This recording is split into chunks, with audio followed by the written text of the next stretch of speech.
All of these things stimulate the TH2 system.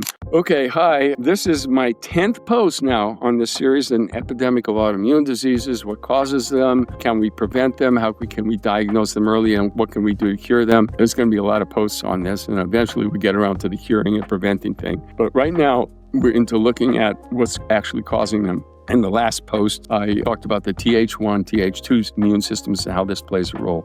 And by the way, if you missed any of the previous posts, please go back, especially the last post, because you're not going to understand what I'm going to talk about today if you haven't heard that last post. The last time I described how the immune system has two basic systems, the TH1 system and the TH2 system. I described how it is an overactivation of that TH2 system that produces the antibodies that cause autoimmune diseases. But here's the amazing thing I didn't tell you. When the TH2 system is activated by the small bacteria, remember the flies and the hygiene hypothesis? When the TH1 system is activated by being around people with viruses and bacteria, when that thing is activated by small exposures, not big exposures, but small exposures, those small exposures are good for you because they activate the TH1 system. So when the TH1 system is activated, it suppresses the TH2 system, literally suppresses it, and prevents the development of the autoantibodies that the TH2 system can produce. However, and this is key too, when the TH2 system is activated, guess what? The opposite happens. It suppresses the TH1 system.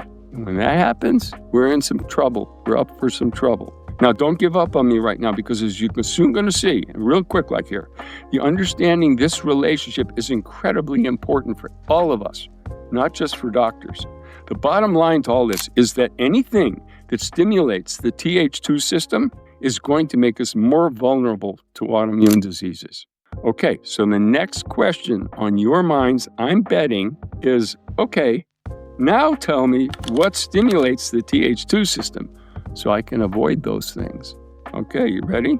The following factors are all published and are known to stimulate the TH2 system. Hang on. Intestinal parasites. And for the process, I'm going to tell you about how common they are. They're not uncommon like you might suspect, but intestinal parasites stimulate the TH2 system. Large exposure to chemicals. So if you're working in a chemical plant, or you're working around chemicals, or maybe you're a mechanic or something like that, that stimulates the TH2 system.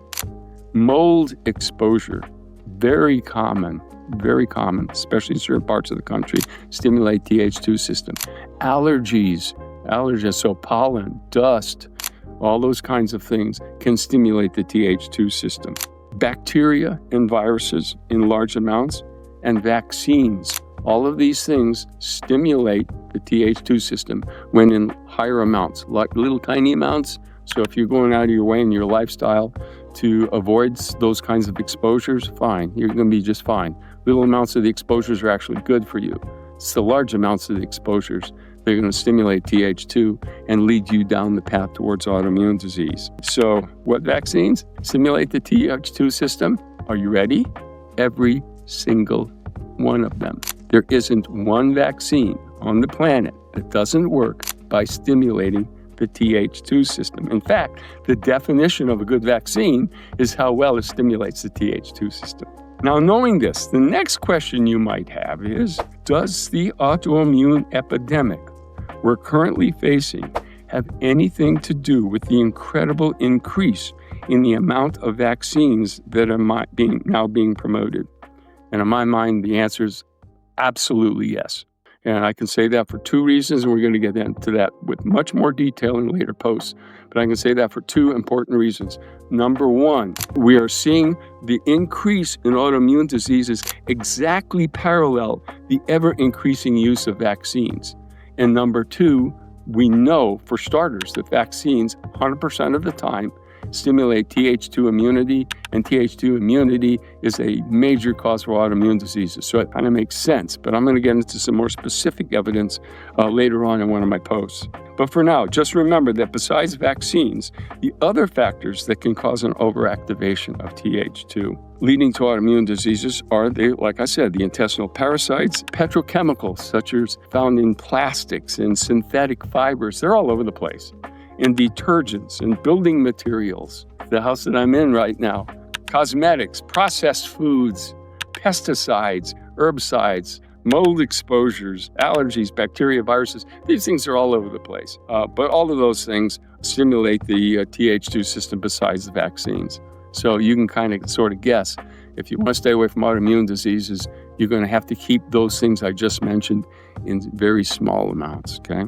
So in my next post now, I'm going to switch up and I'm going to describe now, I'm moving away from this TH1, TH2 thing, and describe how one of the major factors, if not the single most important factor leading to autoimmune diseases, is chronic stress. And I'm going to talk specifically about how the stress works, why it works, and we'll get in a little bit in some later posts on how you can deal with chronic stress. Because if you are at risk from autoimmune disease from any of the things I've talked about so far, for example, early on we talked about the fact that if you have a mother or father or a sibling who's been diagnosed with autoimmune disease, you're 30% more likely to get one yourself. So we're going to talk about, how you're especially vulnerable to chronic stress. Okay, so we'll see you then.